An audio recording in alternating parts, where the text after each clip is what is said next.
everyone. Welcome back again to the iConis podcast, all about the Saturday Love bonus episode. Let's do it. So, here's part 2 of what we were talking about before. Thank you for staying tuned. And once again, I am Barry 3D Carter, and on my side is who? DJ Rod C. DJ Let's do it. Rod C. Right? And you know the rundown. I was going to give it to you as usual, right? Big shout out to Touch of Great Comedy. Those are my boys, and that's Zolf Ali, Thomas Patrice, Dave Sokolowski, and myself. And you can find us on YouTube. Links at the end of the video, that's for sure. Big shout out to Back to the Balcony. Thank you for having me on as a guest. And that's my boy Jimmy English, talking about all movies all around the world, all different times, and different comedians and friends of the show.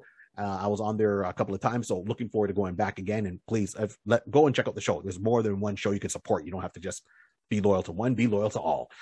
I want to give a big shout out also to Check Swings, cards and comic books in Montreal, just off of Tauscher Boulevard, and out in Kitchener, Wow Comics. So if you want to check out those two places, let them know we're friends of the show. They're friends of the show. So, and you can see us there when we're in those respective towns, so tell Trevor at Check Swings we said hi, and Wes over at Wow Comics. Brings us down to my boy Wayne Tennant. He's got his album on Spotify. My bike track is Vapors, and you can find it on Spotify. The name of the album is Curfew Flowers. Wayne is funky. Go on, Wayne, with your bad self. And last and not least, the man that makes us look so pretty, the one and only, who are we talking about, Rod? J Bird Digital.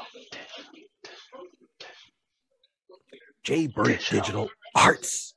You need a template, you need any kind of media, you need logos and posters or anything for your channels or anything you want to do. J Bird Digital Arts is the way to go. Friend of the show. Tell him you heard him here. You can find all my links, barry3d.com, on my website. You can find all my social media and everything else that I do and I'm attached to it. And there's a flow code at the end of the video to kind of sum all that up for you. But that's an easy way. And Rod, where can we find you? What? Where can you find me? I think you can find me. You think you can find me? Okay, you know where you can find me? You can find me on Instagram. Sorry, I just thought, let's do the pause. You can find me on Instagram at Mr. Rod C. Definitely can find me up in there. You can definitely find me, pass through, hit me, follow you back. Listen, we're going to have some fun with that. Definitely find me on Twitch, twitch.tv/DJ Rod C. There you go. Listen, as I always say, come through, make sure you just, come on through, check me out, do a little checking in and just say, hey, I saw you, I followed you from iConis. It's like, perfect. Appreciate it. Give you some love back and give you a shout out online, But this is it. Find me up there. This is where we are, man. This is where I am. Let's go. Bam. Boom. So thank you. If you've listened to part 1, here's part 2 of Saturday Love. We're filming this on a Saturday. We had to split it up in 2 because it would have been overly long, and we like to keep it to a certain time frame. We're trying, we're growing. So on part 1, we were just ending off with Rod talking about his points on we're talking about all couples that are important in all the media, right? Doesn't matter if it's Marvel, DC, hero, villain, if it's on TV as a supernatural show or anything that falls into that medium. Right. Rod was just ending off his points on the last show with Wonder Woman and Steve Trevor, and I brought in Trevor Barnes, another person who dated Wonder Woman. No powers. These two guys, none of them had any superpowers. Steve Trevor was a white guy, but then Trevor Barnes was black. So it's like, okay, Wonder Woman is she's open-minded and all that, and that was nice to see his representation as a black person, seeing, okay, well, you can be a normal guy. And I was making my joke, and it still stands, that Barry Carter could have dated Linda Carter back in the day. Right on. Yeah, that would have been awesome, and wouldn't even have to change the last name. Wow, so true. Oh, so right? True. Right? So I know you had a kind of a thought there. What's your thought there, or you had a segue for something going on? Sorry, so I was segueing off in regards to, your thing about, Black History Month and everything on that regard. So right. I was going to go with Luke Cage and Jessica Jones. Now, these couples is very unique.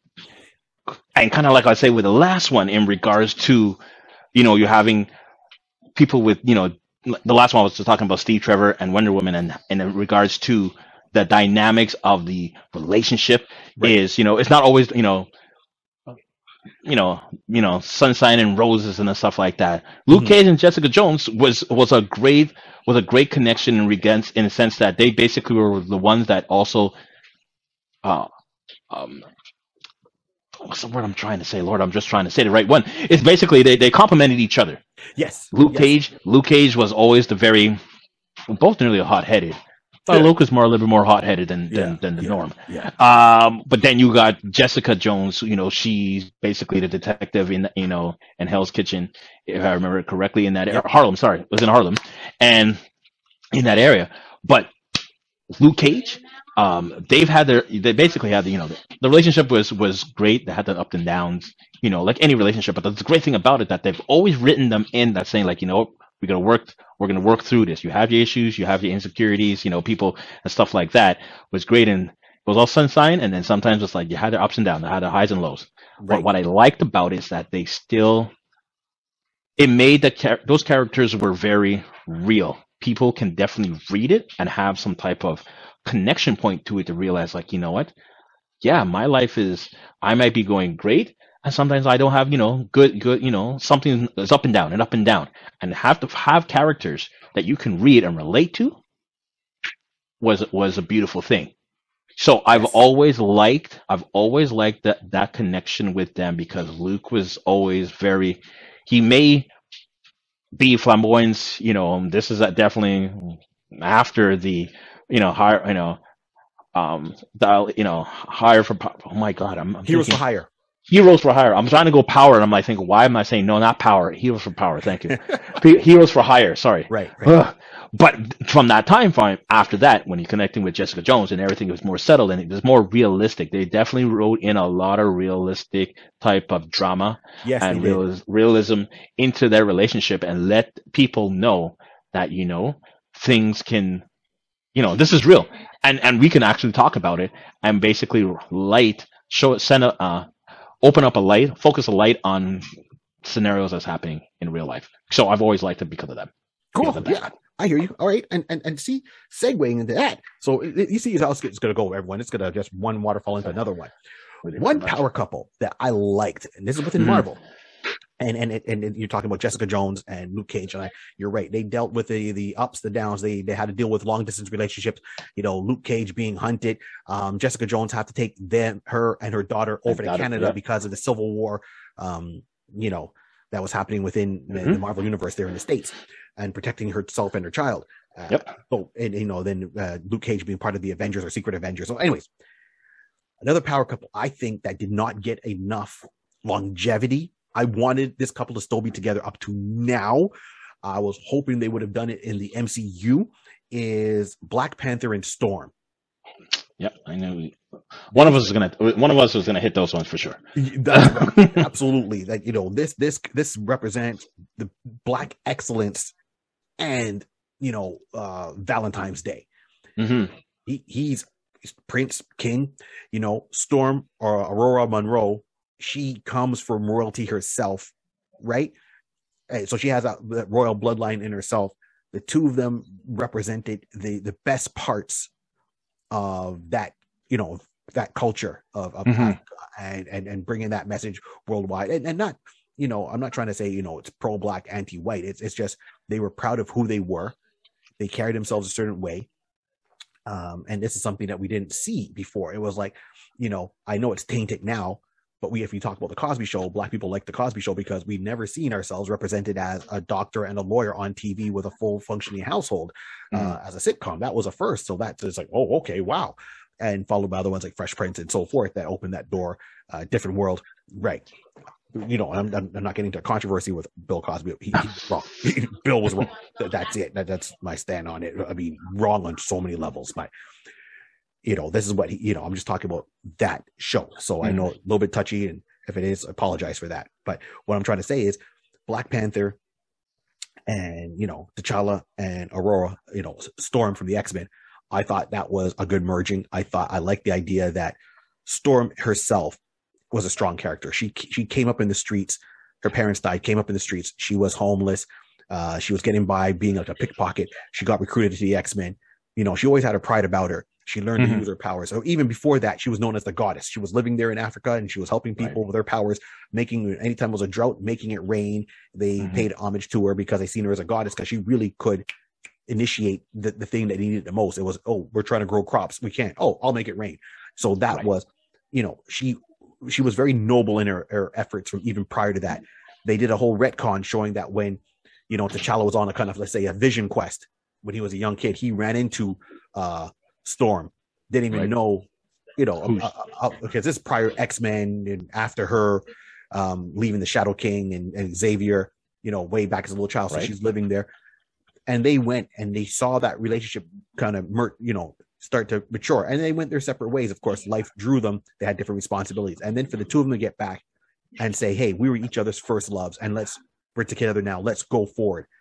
It was so easy to see these two characters together. That it's like, you almost like, why took you so long to put these two characters together? Right.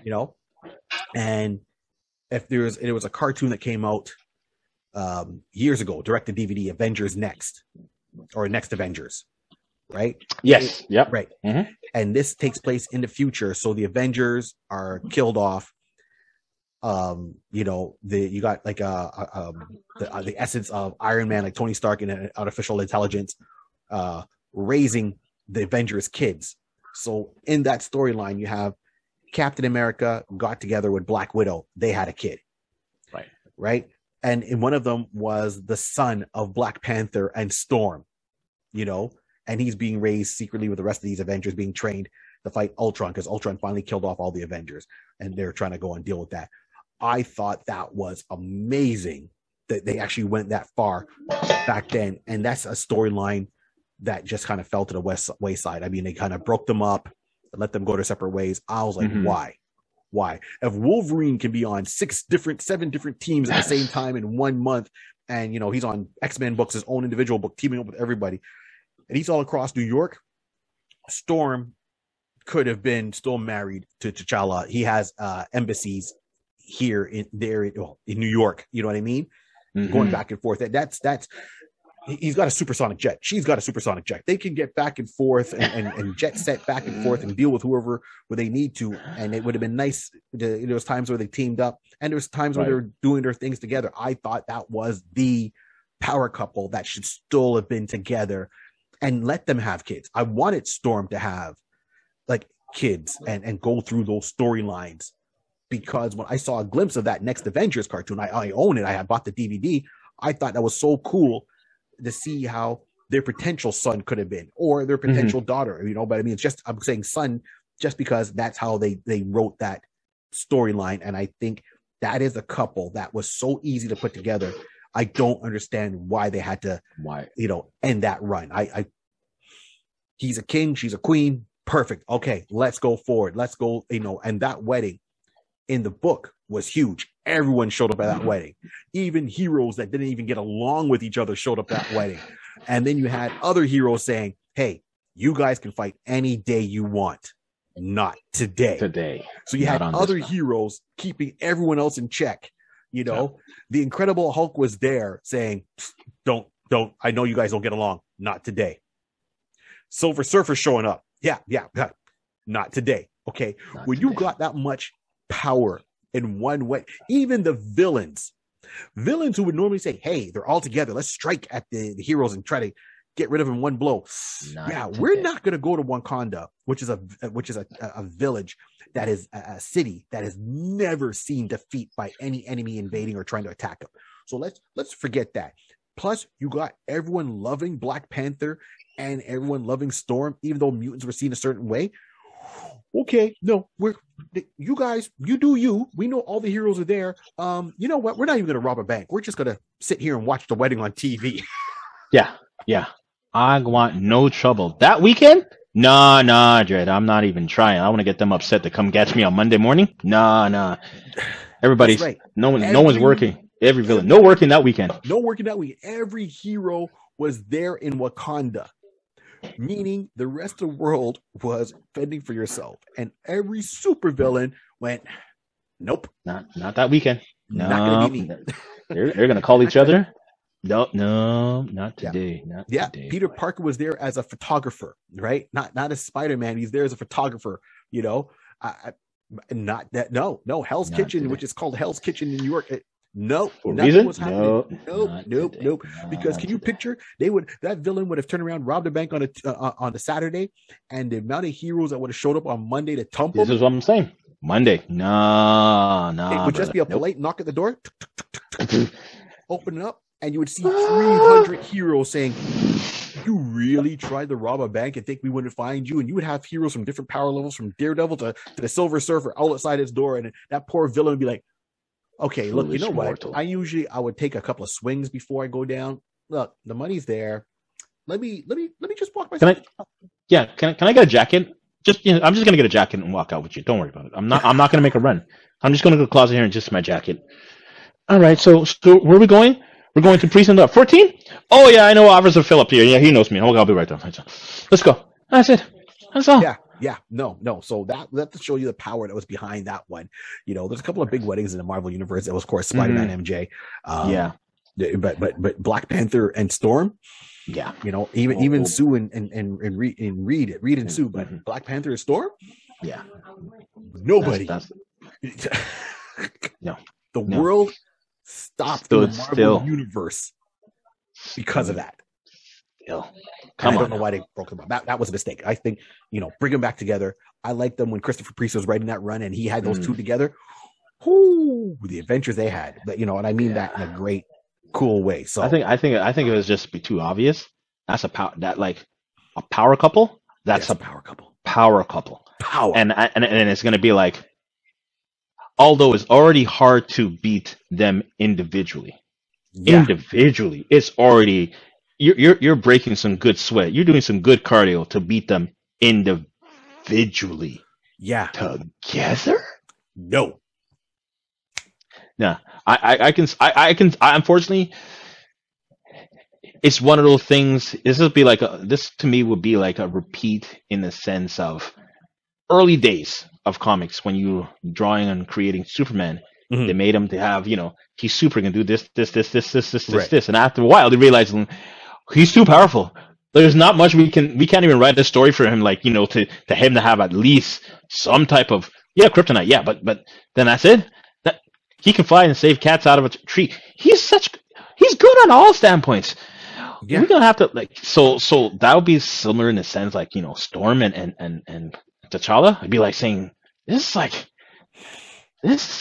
one has control over the elements, right? And one has technologies beyond anyone level IQ and the resources of Wakanda and vibranium suits and okay, yeah. So it's a nearly giveaway. But anyways, that's it. So I would like to bring up here's a scenario. Okay. I have this particular guy. It's not a love triangle, but it's a love triangle, depending how you want to look at it.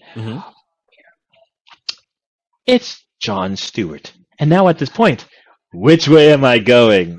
Oh no. Yeah. So do we go with Sierra? I mean, we go to like Hot Girl Sierra, or do we go or Vixen? So which way do we go? I know we have people. There are people who love both of them, and then you got people who just like, I like the John Stewart and the Hawk Girl relationship, and then like, about the John Stewart and the Vixen relationship.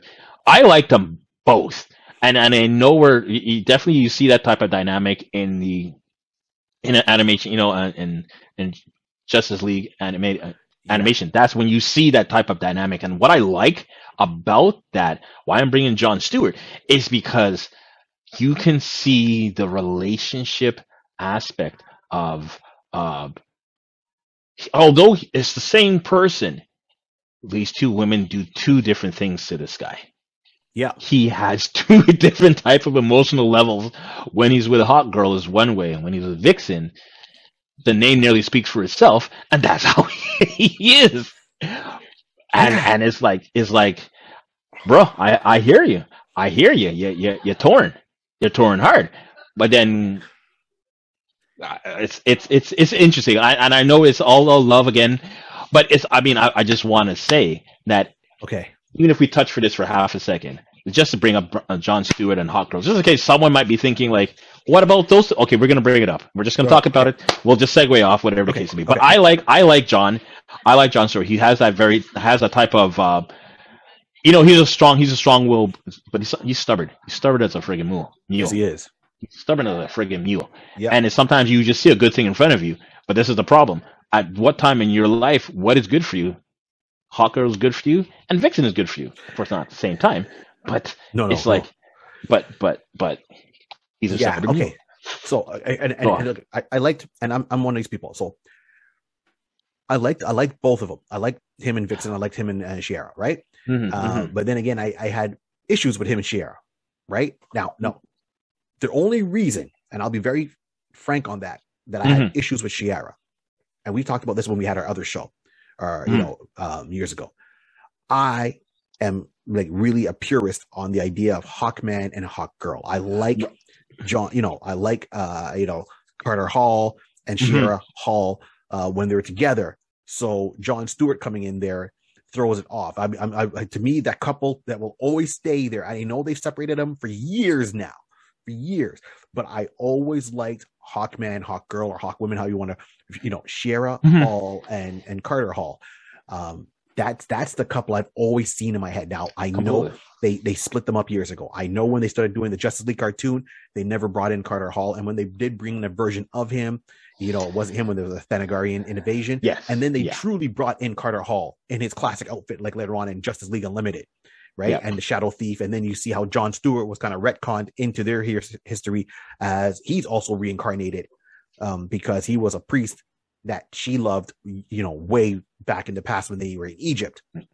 Good, save on that storyline. And it was interesting. I was all about it.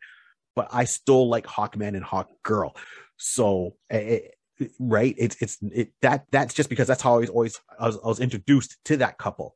Right. So seeing her date someone else and knowing that Carter still wants her, I'm like, that hits hard, right? No, completely. But I can see why, because if I have to go with it on different, and I'm pulling, influences from different things, from the animated cartoon and the comic book. So in the animated cartoon, they did Carter Hall as a archaeologist, which is his identity when he comes to Earth, but he was also a police officer. But in this one, he's truly an archaeologist. Shiera, was, even in her original idea, they're both police officers, but she liked being a police officer in the comic book. He started more of the archaeologist, and he kind of brought her into that. But it was really Carter's passion. She was more military minded. So I can see her going to John Stewart because John Stewart is a military United States Marine Corps. That's what he was a part of before becoming a Green Lantern. So they have more of a similar background and understanding, of what their passion is than maybe her and Carter. Carter's an archaeologist. She's military. John Stewart's military. She's military. Okay, I can see the connections, but I really liked the fact of, John and Vixen, just because I wanted to see Hawkman and Hawkgirl always together. Right. Now, when you watch the Batman Beyond cartoons or Justice League Unlimited and they travel in the future, and Batman and Wonder Woman and John get to the future and they meet, of course, Batman Beyond, because the guy's kind of causing time to shift. And at one point, John Stewart's standing there with Warhawk and he's like, wait a minute. He's like, hey, Dad. He's like, wait a minute. If I'm your dad, who's your mom? And then Batman's like, don't ask the question. So he's like, isn't it obvious? I've got wings on my back. Just don't ask. Let's keep going. Let's just keep going. Like little subtly hit. So it seems that in the long run, it was John and Shiera. Now I don't know if they ended up staying together, but clearly they were together long enough for them to conceive a son. You don't know what happens. He doesn't really mention it, right? But so that's my thing. But it once again, it's interesting. It makes you talk. It makes you think. It makes you kind of say which side you're on the fence with. But that's the only reason, is because I wanted her still to be with Hawkman, no matter what. That was the couple I always saw. But when she was together with John Stewart, like Hawkgirl and John Stewart, I was for it. Vixen and John Stewart, I was for it. As you put it, each woman has different aspects they bring out in John. And I'm not even sure at the time if John really knew what his life plan was. I mean, he knew he was all about being with Shiera.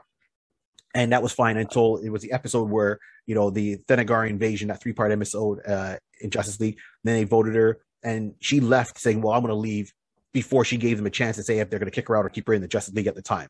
So this was the pinnacle thing between just before the Justice League went from Justice League to Justice League Unlimited. That switch. So she ends up leaving, right? But when she left, John was kind of left behind too. John was willing to say, hey, let's do this. And then Shiera left. So since she left, she's going to say, well, John, you never came after me. But at the same time, he's like, well, I was there with you on that, talking to you, and you just left me there. Right. So you left me, you left the league, you left everything. I thought, what am I going to do? We're done. With what we had, maybe something building. So he went on with his life, and then he got with Vixen. He was very happy. And then Shiera came back and was like, well, I still love you. Oh, really?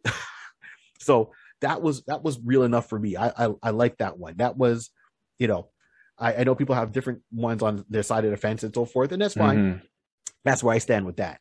Now we've been talking about a lot of heroes, but bad guys need love too. I think so too. Naughty guys need love too. It's me because I'm understood. Yeah, that's right. That's Samantha Fox. Naughty girls need love too. Full force. If you know, you know. So, being now with the bad people, let's go here with one couple. Now, this one couple, they're like passing ships in the wind. They've had multiple relationships outside of themselves. They had relationships with themselves, obviously, because they've got offspring. I feel, I would want that if they wrote this couple together, danger in the Marvel Universe. Danger, Will Robinson, danger. That is, it's a weird couple. So here with me, Mystique and Sabretooth. Because now let's connect some dots. Yep. Mystique and Sabretooth did have a relationship together, but she used her shape-shifting powers to be somebody else. So Sabretooth didn't realize he was with Mystique. He just thought he was being with this one particular woman that was in the government. She got pregnant, and she had a son named Graydon Creed, right? Who started the Friends for Humanity movement in the X-Men books and even on the cartoon, right? Which was like pretty much a racist group against any mutants. The reason is he was born with no powers, right? No powers whatsoever. Looks like his dad, dark hair, but he's got his dad's character, that ferocious character that, very cutthroat, but has no powers. And then when he finds out that his parents were both mutants and they kind of left him to be raised as an orphan, it just really made him dark. So but that's, and later on, of course, Sabretooth finds out that it was Mystique and not this, in a disguise. So he didn't know. So they've had this on and off. Sometimes they flirt. Sometimes they want to kill each other. Sometimes, Mystique wants to kill Sabretooth. Sabretooth wants to kill Mystique. Keep in mind, now, I know this is a little bit of a stretch, that the two of them worked it out and got together and said, hey, let's be together. Because, yes, Mystique had relationships. She was with Destiny at one point. So she was in a relationship with Destiny, and the two of them had their own relationship. And when they had their relationship, like Destiny had, at one point when Destiny from the Brotherhood of Evil Mutants, the second version of that, when her and Mystique weren't together, Destiny got married. Destiny had kids. They got back together. Then they said, let's give our relationship a try. So these two ladies turned around, and then they raised Rogue, because Rogue's powers started to develop. She ran away from home. They found her, they raised her, and they were taking care of her. So that was their kind of happy family. Prior to that, Mystique ages at a very slow rate, and it's probably because of her powers. So at one point, she would shapeshift into different people, and she shapeshifted into this one woman and married in Germany, Baron Wagner. Yep. And the Baron himself couldn't know. Well, he didn't know she was a shapeshifter. She was a mutant. He didn't know that he couldn't have children, right? They were trying, but he didn't know at the time. And she turned around, and there was another mutant that showed up who looks like a demon, and she kind of was very infatuated with him and had a relationship with him and got pregnant. And so that other mutant really is the father of Kirk Wagner. Right. Yeah.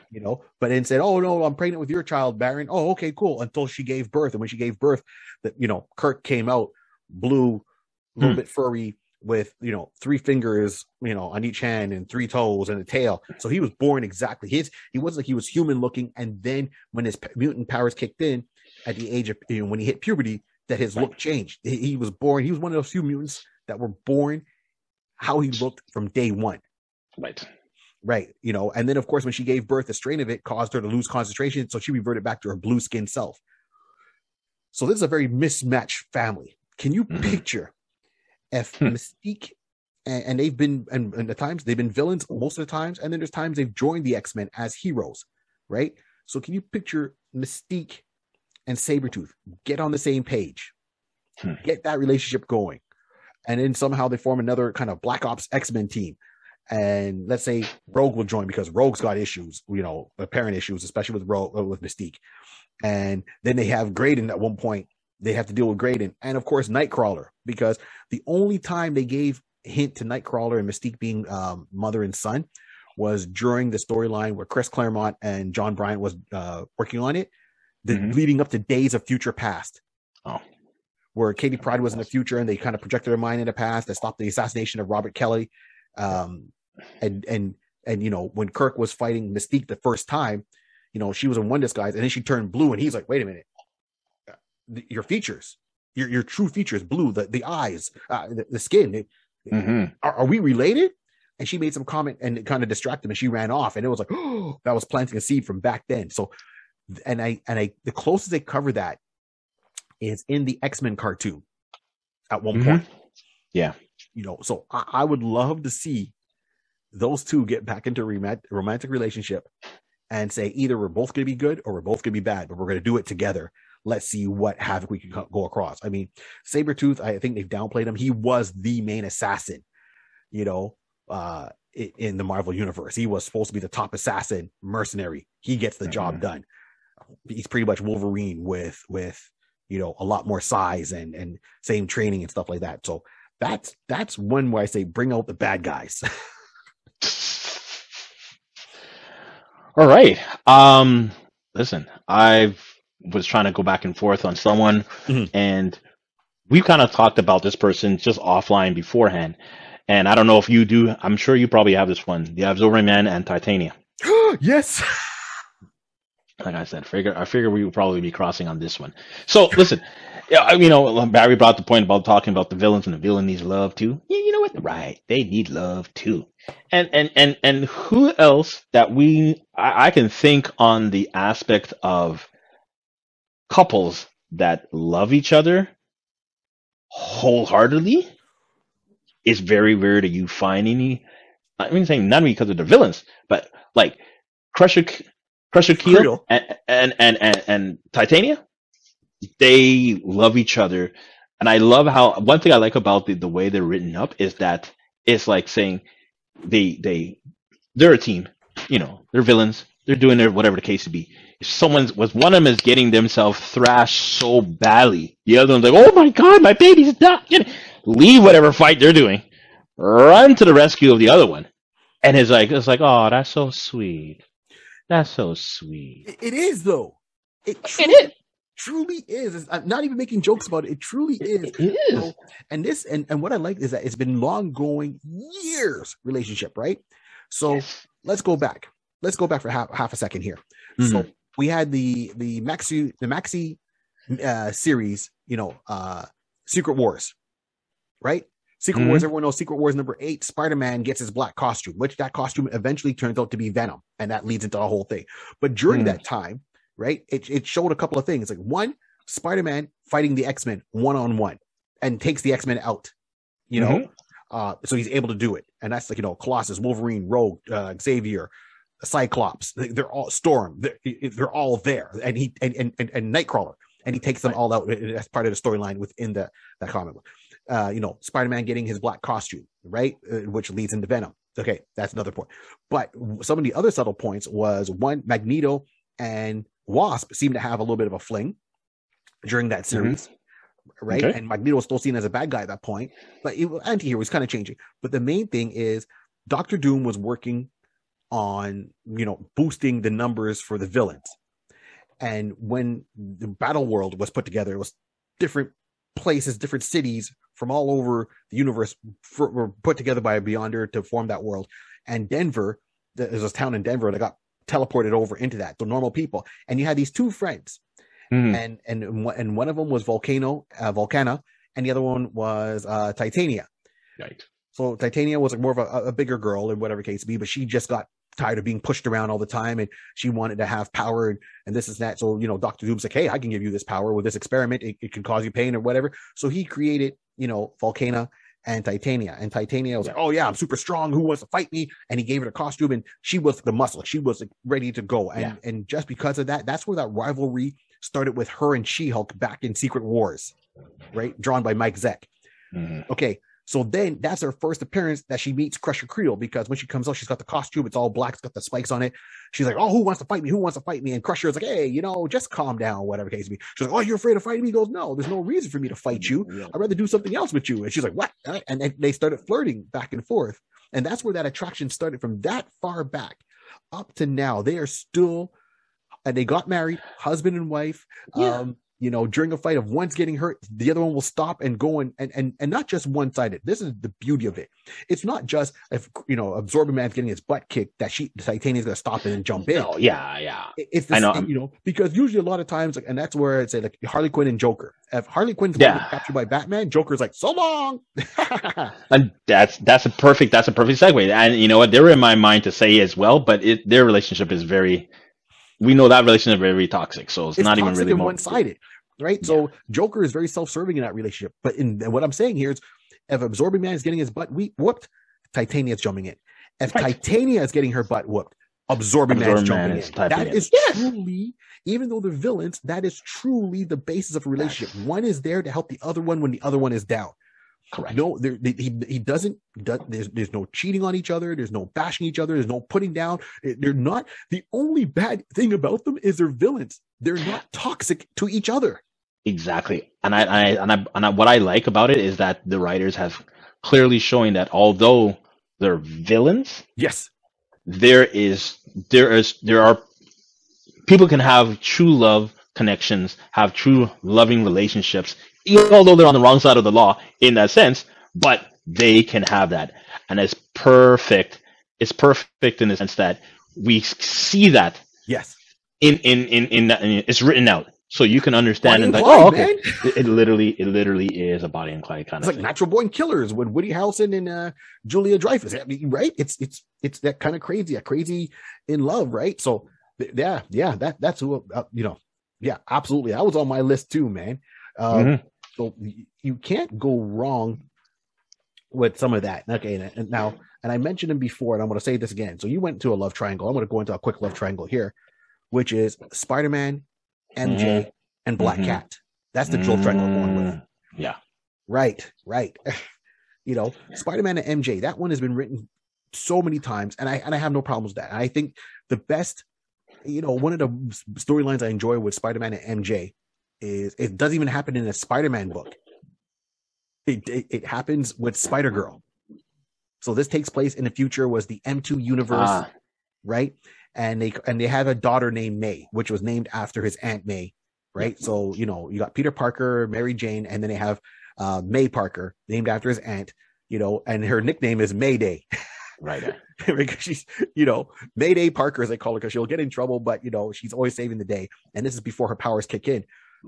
So, they have her. So how the storyline mixes is in this storyline where they finally put Peter Parker and MJ get married, they go through. And MJ gets pregnant in the regular universe. And then Norman Osborn turns around, pays a nurse at the hospital, because he knows that Peter Parker is Spider-Man, to kidnap the baby, bring the baby down to the docks, give this baby to the nanny, and then the nanny takes off to parts unknown with their baby. And then they put a stillborn baby in there and tell MJ, is like, hey, look, you know what? You had the baby, but the baby came out stillborn. We're sorry, the baby passed away, didn't make it. So Peter and MJ don't even realize that they have a daughter out there, that only Norman Osborn knows where this daughter is. And they've never touched on that again. I mean, that was a cool story point, and they just kind of let it go. But in the M2 universe, they said that, Norman tried to do that and he got stopped. or he had it. I can't remember it fully, or he had to change of conscience, or whatever. But so the baby, I'm trying to remember. Go ahead. Yeah, Go ahead. I have to go back and get details. So if someone knows it, you can correct me or educate me on that one. But I know in the M2 universe, they raise her in the home that he grew up in with his aunt and uncle. Of course, Aunt May is not there anymore. She's finally passed away. Right. Finally, right? And Peter stops being Spider-Man. He has a case, or he's out on a, and he gets into a fight. I think it's with a lizard. He ends up losing a leg. He gets like a prosthetic leg. So he quits being Spider-Man. MJ has money from her modeling career, and I think she becomes a teacher. And Peter starts working for forensics at the police station. Yes. Right. And they raise May, but they never tell May that, oh, well, I used to be Spider-Man. Because the whole conversation is like, well, so far she's at a certain age, her powers haven't kicked in. So right. I guess she has to be considered a mutant because her powers kick in when she's at puberty. Like she starts to get the spider strength, the spider sense, the dexterity. It all kicks in when she's in high school. And they kind of built a universe, an M2 universe around her, But I like that they were together. You could see what happens. They have, a daughter. And then even later on, they have another kid, which they named Ben. In that M2 universe. Yeah, okay. In M2 universe. So she has a baby brother named Ben. So he named, his kids after his aunt and uncle who were very influential in his life. They raised them. I think that's a power couple, and I think that's a storyline I would like to see more of, where, well, let's have Peter and MJ get back together, where they're at currently in the universe. Let them have their daughter and raise them like a true family. And Peter, I think, would be the one that would be able to handle it and balance it better to see it from Spider-Man's point of view. He's always been based in a lot of true situations of being a father, a hero, doing the right thing. But I want to see him as a father. I want to see MJ as a mom. Those two all the time. Now, the other twist to that is Black Cat.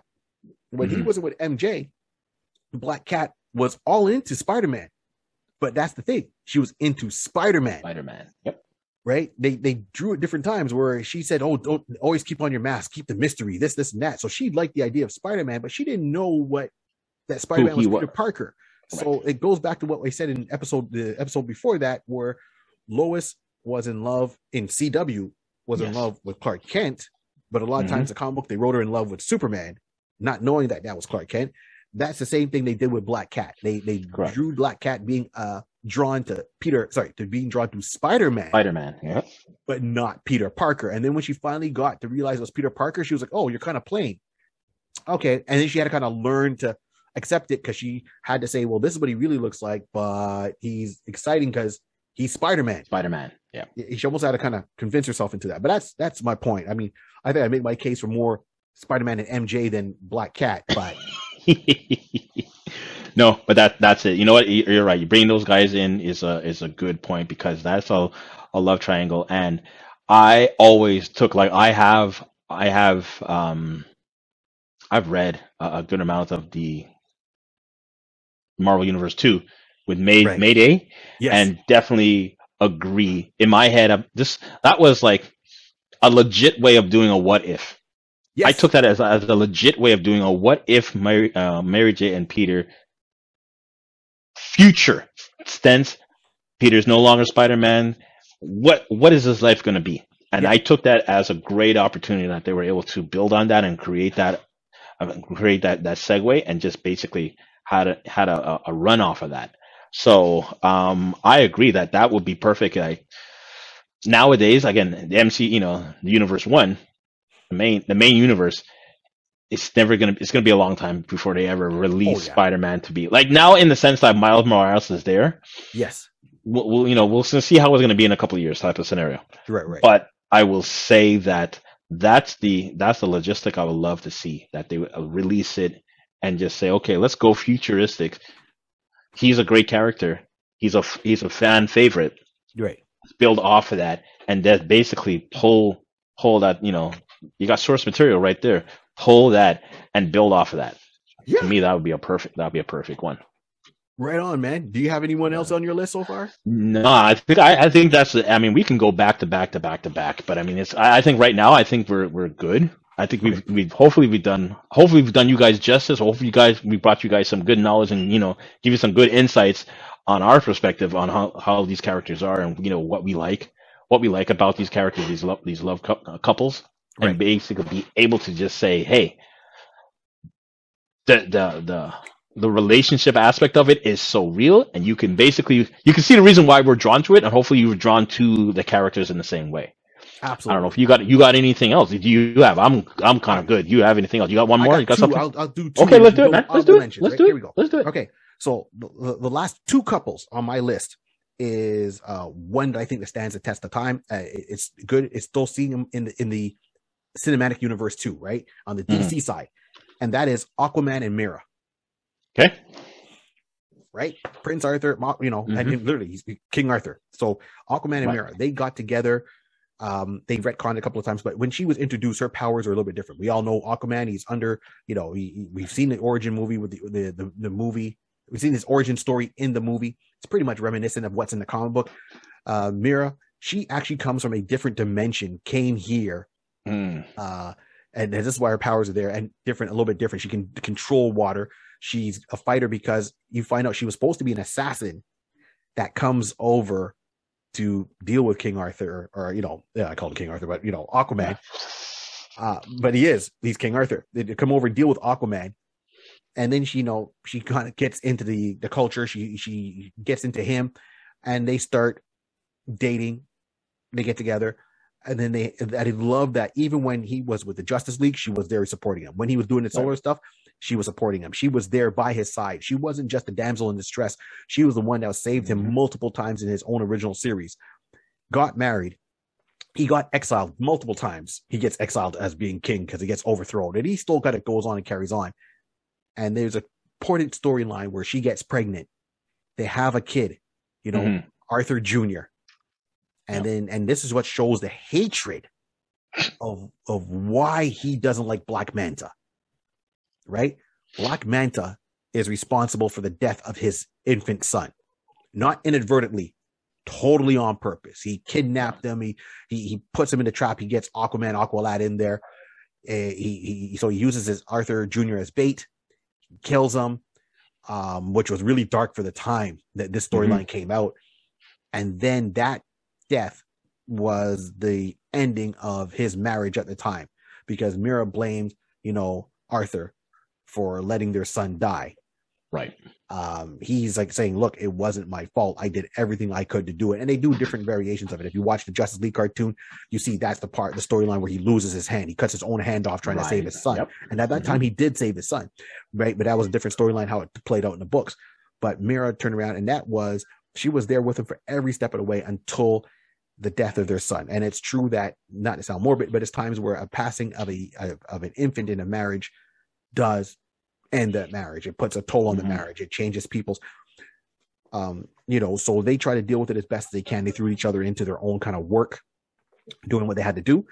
But I like that they actually brought them back together, and they dealt with those feelings. He dated other people. She was angry at him, and then she kind of took over as queen, and then she kind of got over it. And when I say got over it, I mean like, okay, get over your feelings. No, she talked to him and said, look, she goes, I know you weren't at fault, but I needed to direct my anger at somebody, and it just came at you.